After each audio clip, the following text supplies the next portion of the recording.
जन्नत, जमहूरियत और आज का जश्न यकीनन लोगों के लिए खुशाइंद है और आज सूरज की नई किरणें नया पैगाम लेकर के आई है।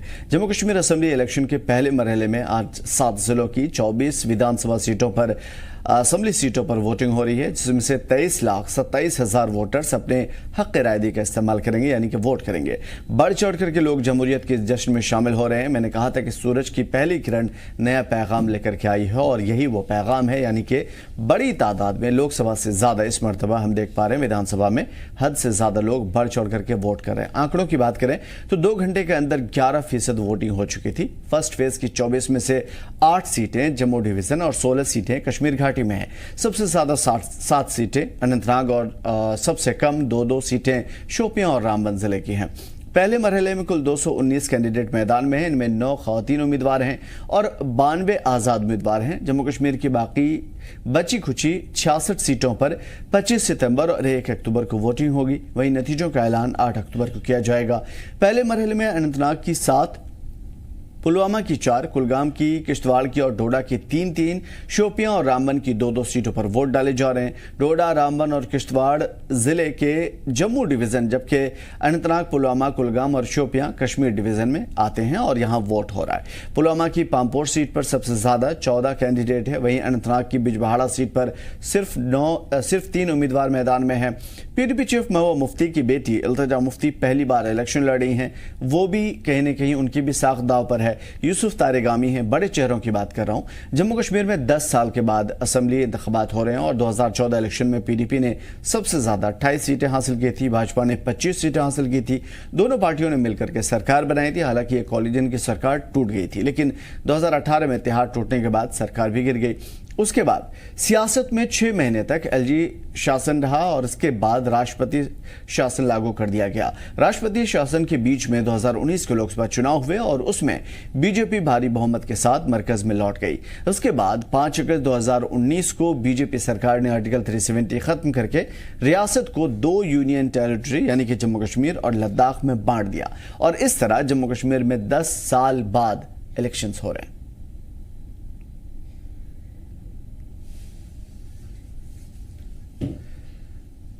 तो ये काफ़ी ज़्यादा हैरान की बात है, क्योंकि इन तमाम चीज़ों के बीच में जो चीज़ें सबसे ज़्यादा अहम हैं वो ये आंकड़े हैं। 10 साल हो गए और 10 साल में क्या कुछ बदला, अब क्या कुछ बदलने वाला है और आज की वोटिंग यानी कि ये पूरा मरहला असेंबली चुनाव का क्या कुछ बदलेगा, ये हम जानने की कोशिश करेंगे। हमारे साथ खास मेहमान हैं एजाज साहब, जनाब एजाज साहब पॉलिटिकल एनालिस्ट हैं और डॉक्टर रमेश रैना साहब हमारे साथ जुड़े हुए हैं, पॉलिटिकल एनालिस्ट हैं। बहुत बहुत शुक्रिया जनाब दोनों हजरात का हमारे साथ कीमती वक्त साझा करने के लिए। सबसे पहले एजाज साहब आपकी तरफ आने की कोशिश करूंगा। आज जमहूरियत की इस जश्न में लोगों का पार्टिसिपेशन देख करके आप क्या कहना चाहेंगे?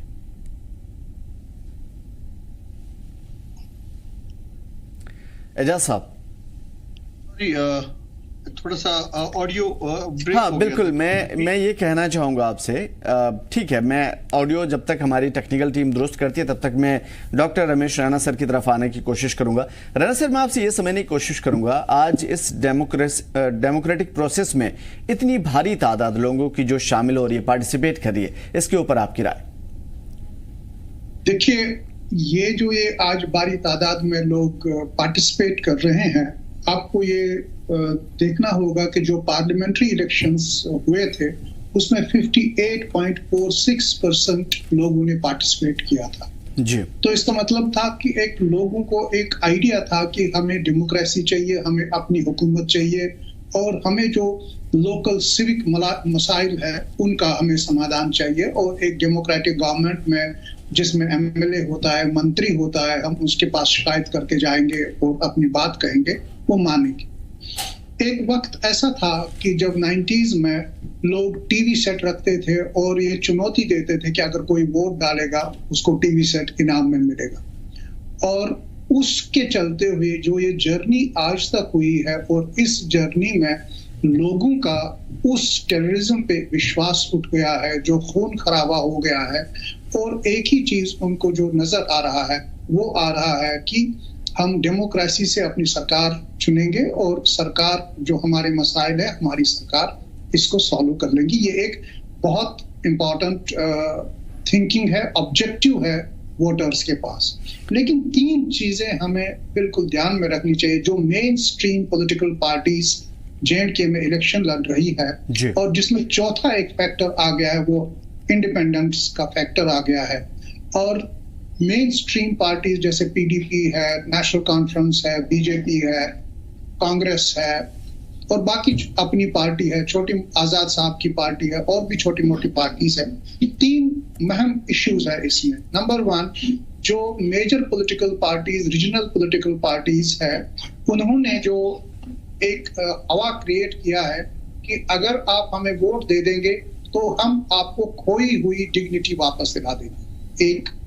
और दूसरा जो रीजनल और वर्सेस नेशनल इश्यूज है, रीजनल इश्यूज और नेशनल इश्यूज। और तीसरा है जो ये रीजनल पार्टीज है, इनका एक कलेक्टिव डिजायर है to prevent BJP from gaining power. ये 3 अहम चीजें हैं। तो सबसे पहले जब हम बात करेंगे to get back to our dignity, तो इसमें सबसे पहले मैं नेशनल कॉन्फ्रेंस का घोषणा पत्र आपको बताऊंगा। जो नेशनल कॉन्फ्रेंस का घोषणा पत्र है उसमें 2-3 चीजें बिल्कुल बड़ी क्लियरली बताई गई।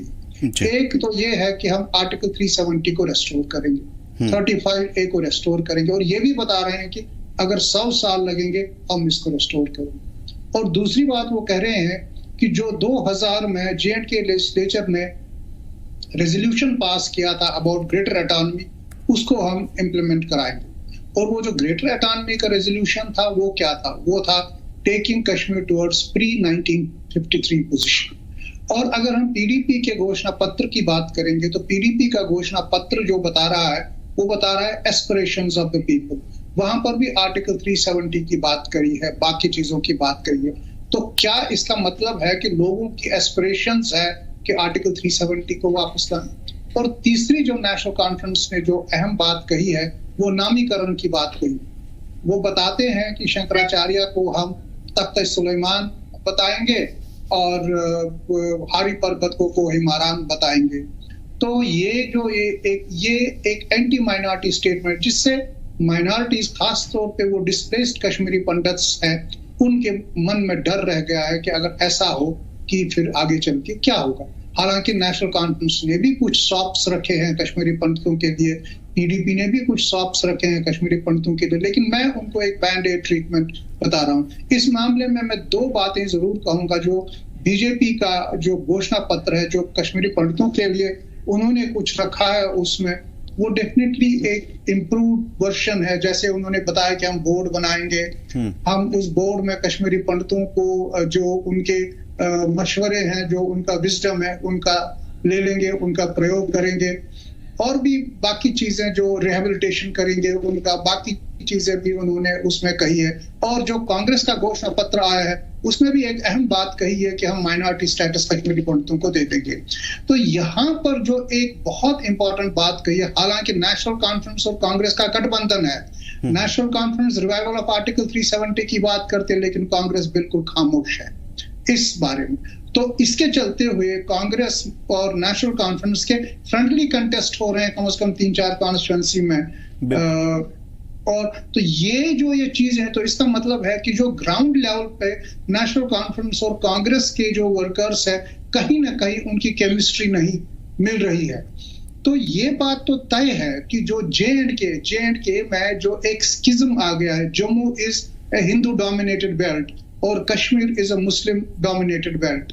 और जैसे हम बात करेंगे 2014 की, 2014 में PD में 28 सीटें ली थी कश्मीर से, BJP ने 25 सीटें ली थी जम्मू प्रोविंस से, नेशनल कॉन्फ्रेंस ने 15 सीटें ली थी और कांग्रेस ने 12 सीटें ली थी। तो एसेंशियली जो PDP एक मुस्लिम बेल्ट से आया था और BJP एक हिंदू बेल्ट से आया।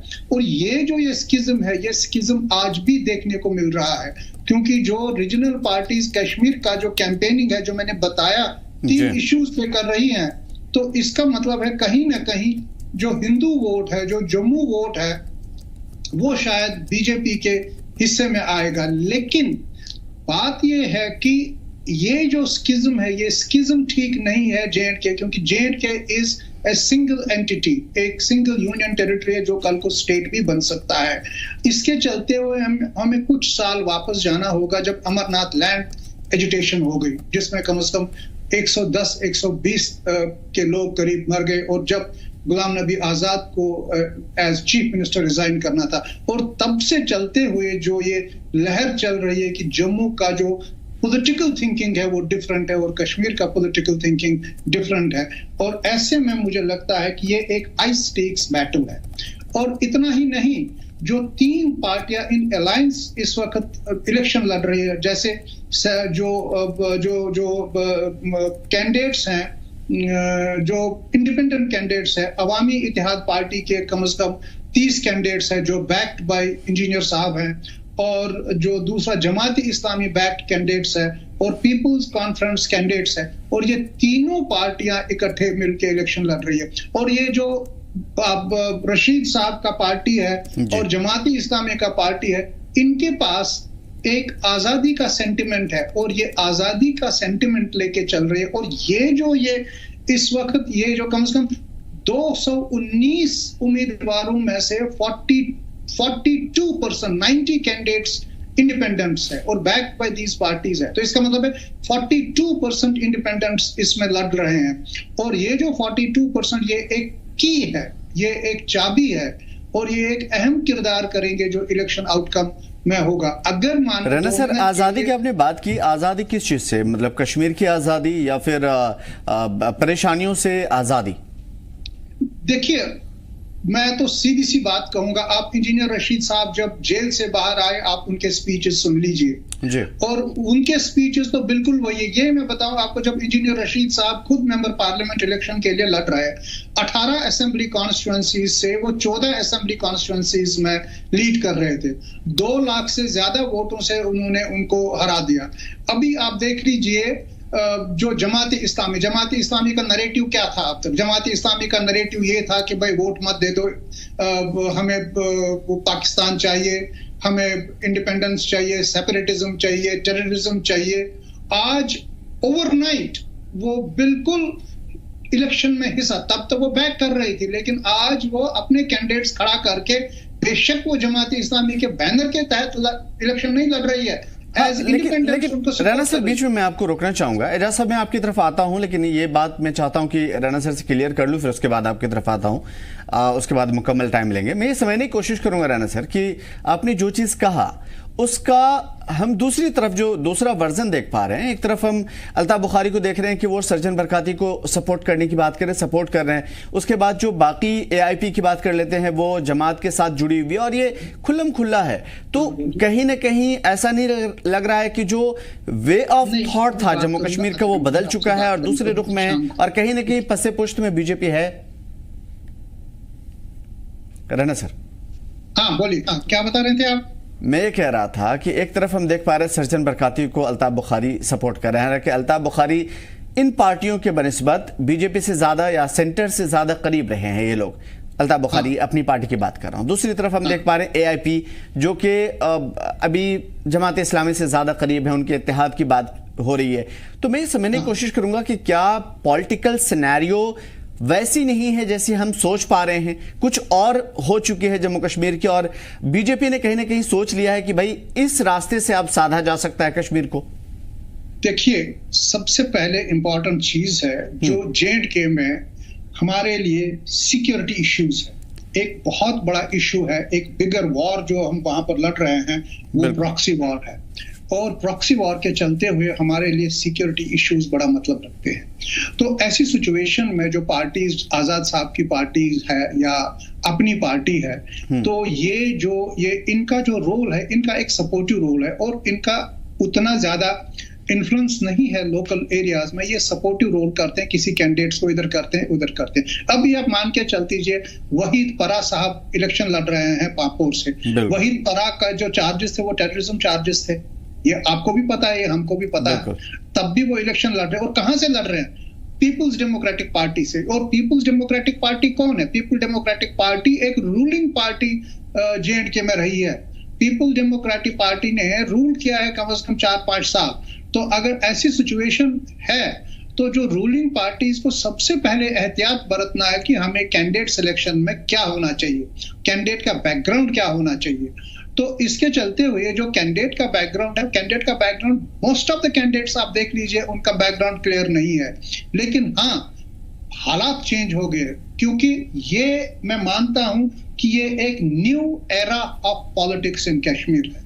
जो पोस्ट 2019 के बाद का जो इलेक्शन है, पोस्ट 2019 के बाद का इलेक्शन वो इलेक्शन नहीं है जहां पर नेशनल कॉन्फ्रेंस डोमिनेट करता था इलेक्शन सिनेरियो को। मुझे याद है 1977 में जब जनता पार्टी आई और नेशनल कॉन्फ्रेंस को पहला झटका ये लगा था कि जनता पार्टी हमें हराएगी। हालांकि जनता पार्टी उस वक्त इमर्ज हो गई थी एज एन एंटी एस्टैब्लिशमेंट, क्योंकि उस वक्त एंटी एस्टैब्लिशमेंट सेंटिमेंट बहुत इंक्रीज था।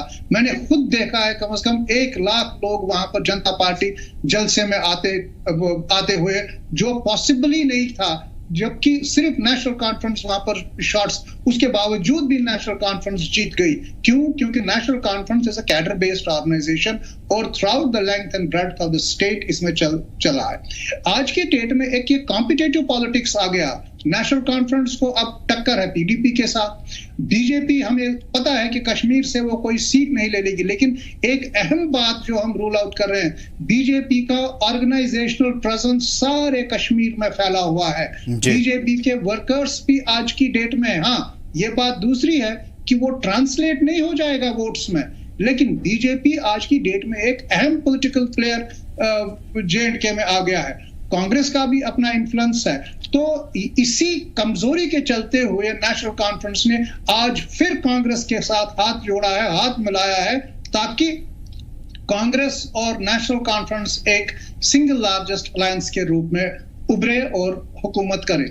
लेकिन बात यहीं पर खत्म नहीं होती है। जैसे मैंने बताया कि जो इंडिपेंडेंट कैंडिडेट्स हैं, इंडिपेंडेंट कैंडिडेट्स छोटे नंबर में हो, लेकिन मुझे लगता है कि जो आने वाली सरकार है, उस सरकार का चेहरा, कैरेक्टर, ये इंडिपेंडेंट कैरेक्टर्स काफी हद तक डिफाइन करेंगे, क्योंकि इनका काफी अहम इंपॉर्टेंट रोल होगा।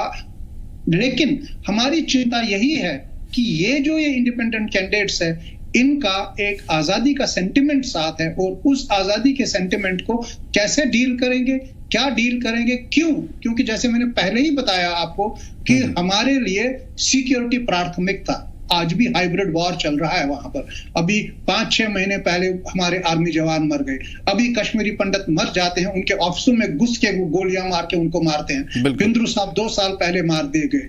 तो ये जो हाइब्रिड टेररिज्म है, जो जिस वक्त वहां पर टेररिज्म स्पेसेस आज भी अवेलेबल है, उस टेररिज्म स्पेसेस में अगर डेमोक्रेटिक गवर्नमेंट आती है और अगर ये इंडिपेंडेंट्स उनको सपोर्ट करते हैं, जिनका आजादी का सेंटिमेंट है, कहीं हमारी सिक्योरिटी जियोपाडाइज ना होए, कहीं हमारी सिक्योरिटी के ऊपर सवालिया निशान। बिल्कुल। तो मैं जम्मू और कश्मीर की पॉलिटिकल थिंकिंग जो आपने कहा कि डिफरेंट है, हम उसके ऊपर भी आएंगे, साथ में मैनिफेस्टो कितना काम करेगा उसके ऊपर भी आएंगे। लेकिन एजाज साहब, माफी के साथ काफी देर से आपकी तरफ आपसे बातचीत नहीं हो पाई।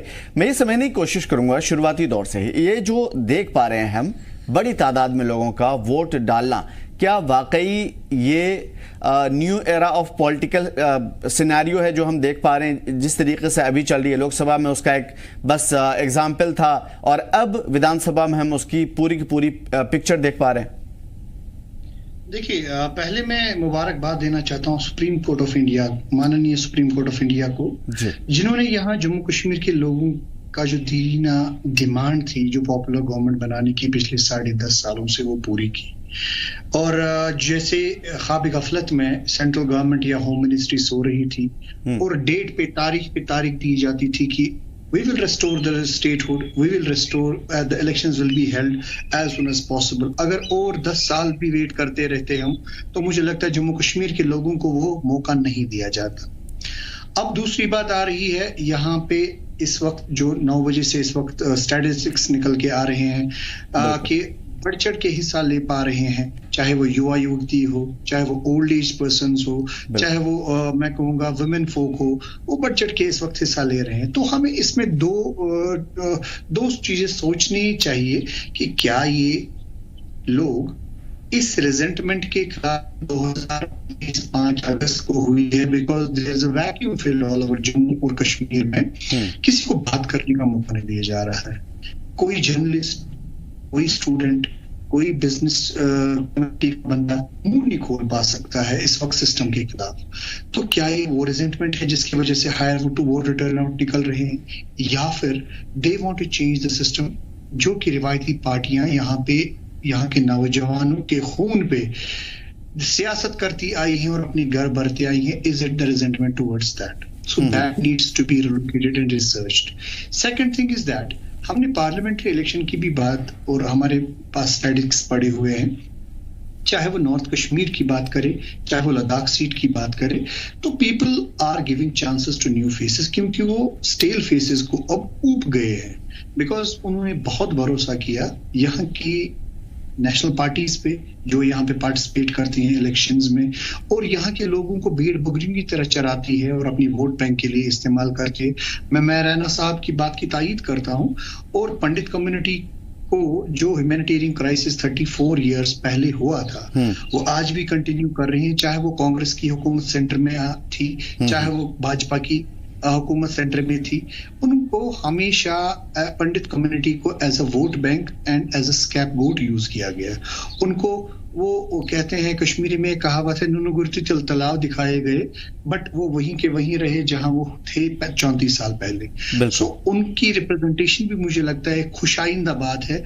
बहुत सारे कैंडिडेट्स ने यहाँ कैंडिडेचोर भरा। कश्मीर की बात करें तो चाहे साउथ कश्मीर फैले पेज जहां जिसकी मतदान आज हो रहा है, और ये this is a main sea change which the people of Jammu Kashmir want to have. अब भाजपा की बात करेंगे, जितना काम उन्होंने साउथ कश्मीर पे किया था, लेकिन at the time of parliamentary elections वो इतना भी नहीं कर पाए कि अपना एक कैंडिडेट खड़ा कर पाए। अब इस बारी की बात करेंगे, menial candidates are being seen as from the Bajpa party in the South Kashmir or in the that belt, Rajouri Poonch belt, जहां कश्तवार बेल्ट, जहां पे आज इस समय मतदान हो रहा है। तो ये बात खुशाइंदा बात है कि लोग बढ़ चढ़ के हिस्सा ले रहे हैं, but you have to research it कि whether this is against the present regime, जो कि सेक्रेटरीट से 3 एडवाइजर्स हो रही एलजी के बुनियाद पे चलती आई है पिछले 5.5 सालों से, या उस डिसीजन के खिलाफ है जो कि 5 अगस्त 2019 को लोगों के कंसेंट, जम्मू कश्मीर के लोगों के कंसेंट के खिलाफ लिया गया। दूसरी बात ये, जो कि इस वक्त न्यू कमर्स है या इंडिपेंडेंट कैंडिडेट्स की बात रैना साहब ने की है, this is a drastic change which the people and the political landscape of Jammu Kashmir is watching since only from the parliament elections. तो यहाँ पे मैं कहूंगा शहर खास, जिसे डाउनटाउन के नाम से जाना जाता है, एक कैंडिडेट है मोहम्मद फहीम रेशी, जो कि इंडिपेंडेंट कैंडिडेट है, जिसकी किसी का सपोर्ट नहीं है, किसी पॉलिटिकल बैकग्राउंड से नहीं आया है, या किसी पॉलिटिकल पार्टी जिनका नाम इन्होंने लिया AIP या बाकी पॉलिटिकल पार्टीज जिनके कुछ और सेंटिमेंट्स हैं। So he comes from a business background. तो उनकी बात मैं करूंगा, he has worked as a social worker from last 4, 5, 6 years and as being a social worker अपनी कॉन्स्टिट्यूएंसी के लिए उन्होंने इस करंट बजट में करीबन 18 से 19 करोड़ रुपए का काम वागुजार करवाया गवर्नमेंट एडमिनिस्ट्रेटिव हुकूमत से और LG एडमिनिस्ट्रेशन से। तो अब जाके वो अपनी गवर्नमेंट लोगों की रिप्रेजेंटेशन करने के लिए आया है। अगर हम उसके बरक्स जो 3 टाइम MLA वहां रहा है उस कॉन्स्टिट्यूएंसी में, मुबारक गुल, who has been an ex-speaker for this constituency as well, what they have done for that constituency, the people want to know। वहां की सड़कों की हालत, जम्मू और कश्मीर प्रांतों की बिजली की हालत आप देख लीजिए।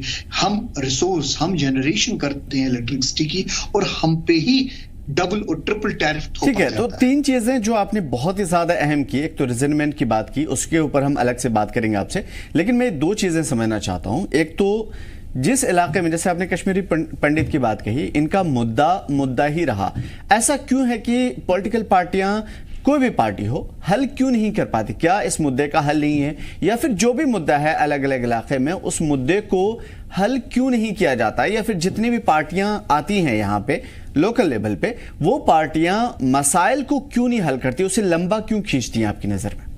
अरे भैया, उनका दुकान कैसे चलेगा? मैं कहूंगा भाजपा के संकल्प पत्र में जो इन्होंने रिसेंटली अनवील किया था पब्लिक के सामने, उन्होंने कश्मीरी पंडितों का तो नाम तक नहीं लिया है। उन्होंने एक लाइन में इनकी स्टोरी क्लोज कर दी है कि they will just find the honourable return of displaced Kashmiris.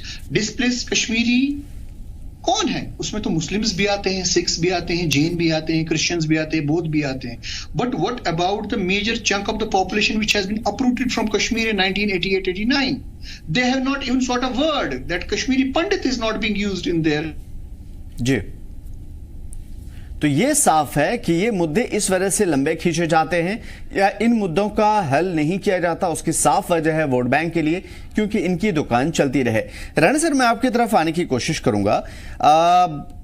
मुद्दे ही रह रहे हैं, उसका हल नहीं निकल पा रहा है. मैंने कई लोगों से बातचीत की, उन्होंने कहा कि भाई हम जरूर वोट करने के लिए आए हैं लेकिन हम खुश नहीं हैं इस चीज से, क्योंकि हमारे मुद्दे जो आज से 10 साल पहले थे, 20 साल पहले थे, वो वहीं के वहीं धरे हुए हैं, उसका हल नहीं निकल पा रहा है.